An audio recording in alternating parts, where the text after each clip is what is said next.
आखिर इस खित्ते में क्या ज़रूरत पड़ गई अमेरिका को? एक बार फिर से आपने कहा कि जी खित्ते के हालात, लेकिन मैं चाहती हूँ कि आप उसको मज़ीद एम्फसाइज अपॉन करें, उसको मज़ीद ज़रा डिस्क्राइब करें एंड डिफ़ाइन करें कि क्या ज़रूरत है अमेरिका को इस खित्ते में। और अगर ईरान के हवाले से ज़रूरत है तो ईरान में अमेरिका का स्टेक कुछ और है, चाइना का स्टेक कुछ और है, दोनों क्लैशिंग स्टेक्स हैं।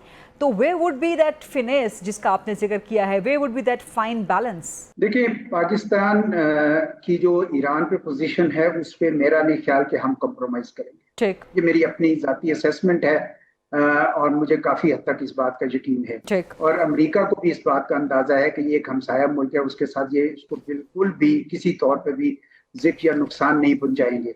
मैंने अफगानिस्तान के हवाले से बात की है, हिंदुस्तान के हवाले से बात की है और चीन के हवाले से बात की है। मैं नहीं समझता। दूसरा ये है कि वो ये भी नहीं चाहते हैं कि इसराइल के साथ पाकिस्तान का कुछ झगड़ा पड़े। बहुत सारे हमारे लोग समझते हैं, गलत समझते हैं कि जी ईरान के बाद पाकिस्तान ठिकाना निशाना होगा। बहुत ही गलत समझते हैं। मैं नहीं समझता और ट्रंप ने इसकी तरफ इशारा किया जब लंचन के बाद उसने मीडिया टॉक की, तो उन्होंने इशारा किया कि they are not that bad with Israel. So आप इसी की तरफ इंडिकेट कर रहे हैं सर? इसी तरफ कर रहा हूँ। मैं नहीं समझता कि किसी तौर पे भी ये इसराइल इस तरह की कोई जरूरत करेगा। पाकिस्तान ने साबित कर दिया कि हम ब्लफ नहीं खेलते हैं। हमारे पास एक कुव्वत है, वो अपने दिफा के लिए है। और हमने कभी भी नहीं कहा कि मगरिब की तरफ कोई हमारा किसी किस्म की हमारी जोहरी सलाहियत का कोई भी यानी मकसद है। हम तो सिर्फ मशरक से जो जारहियत आती थी उसको रोकने के लिए डिफेंसिव कैपेबिलिटी बनाई थी। ताहम अलबत्ता अगर हम पे कोई करेगा हमला तो उनको पता है इस बात का। देखिए, पिछले दिनों अमेरिका ने ये कहना शुरू कर दिया था कि जी पाकिस्तान के जो मिसाइल अमेरिका तक पहुंच सकते हैं। उनको खूब पता था कि नहीं पहुंच सकते। उनको पता है कि वो इसराइल के हवाले से बात कर रहे थे। तो जब पाकिस्तान ने वाजे कर दिया कि हमारा मगरिब की तरफ कोई इस किस्म का इरादा नहीं है, तो मेरे ख्याल उनको फिक्र नहीं होनी चाहिए। लेकिन इसके बावजूद जो कल की लंचन मीटिंग है सर, उसमें ना सिर्फ स्टेट सेक्रेटरी मौजूद थे from the American side, but also the US special envoy for the Middle East as well. इसका मतलब है कि अमेरिका का खास इंटरेस्ट था इस दोहराने की मुलाकात के हवाले से ईरान इसराइल जंग। तो उसमें अमेरिका पाकिस्तान से क्या चाह सकता है? एक तो इस सवाल का जवाब दीजिएगा। दूसरा सवाल साथ ही कि आर्मी चीफ की, फील्ड मार्शल की इस मुलाकात के बाद क्या आप समझते हैं कि वज़ीर आज़म शहबाज शरीफ की और सदर ट्रंप की मुलाकात भी हो सकती है?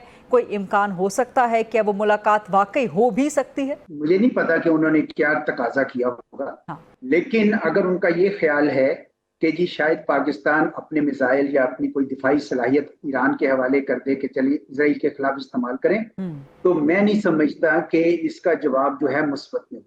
क्योंकि पाकिस्तान को ये काम मेरे हिसाब से नहीं करना चाहिए। मेरे हिसाब से ये जंग जो है इसमें पाकिस्तान की सियासी और इखलाकी इमदाद ईरान के लिए जरूर होनी चाहिए। लेकिन ये जंग बहरहाल हमारी नहीं है, क्योंकि हमने एक बहुत बड़े चैलेंज का भी सामना है हमारा। अभी वहां पे मोदी साहब ने खत्म नहीं किया है अपना जो ऑपरेशन सिंदूर है, इसलिए पाकिस्तान को तैयार रहना। तो मैं समझता हूँ कि मुझे नहीं पता उन्होंने कहा होगा कि नहीं कहा होगा। शायद ये कहा होगा कि आप अपने मिसाइल या जोहरी कुव्वत ईरान के हवाले ना करें। बिल्कुल नहीं करेंगे, हम तो वैसे भी नहीं करेंगे। मेरा नहीं ख्याल हमें ये करना चाहिए। हाँ, अगर उनकी तवक्को कुछ और थी उसके अलावा तो मुझे उसका इल्म नहीं है। लेकिन अगर ये तवक्को है तो ये तो बिल्कुल गलत। सर क्विकली कमेंट कर दीजिएगा, आप समझते हैं सियासी क्या था? हाँ, इसी पे कमेंट। जी। मेरा ख्याल है कि जब जैसे जैसे अगर इसमें अगर बर्फ पिघलेगी, एक बहुत बड़ा मकसद जो है, देखिए डोनाल्ड ट्रंप साहब की इस मीटिंग से दो मकासद जो मुझे नजर आते हैं। एक मकसद तो उनका ये था जो उनकी जात के हवाले से कि मैं बहुत बड़ा पीस मेकर हूँ। और ये देखें, मैंने इनको ला के खड़ा किया। उन्होंने तो कोशिश की थी कि मोदी साहब भी आ जाए कनाडा से वापसी पर। मोदी साहब आए नहीं, वरना वो साथ बिठा देते या कुछ कर देते। दूसरा उनका मकसद है कि पाकिस्तान में कोई मैं सरमायाकारी अमेरिका की करें, स्पेशली मिलिट्री सेक्टर में, दूसरे और सेक्टर्स में। तो अगर वो चीज आगे पनपती है तो मेरा ख्याल है सियासी क़यादत के रास्ते भी हो सकते हैं। राइट।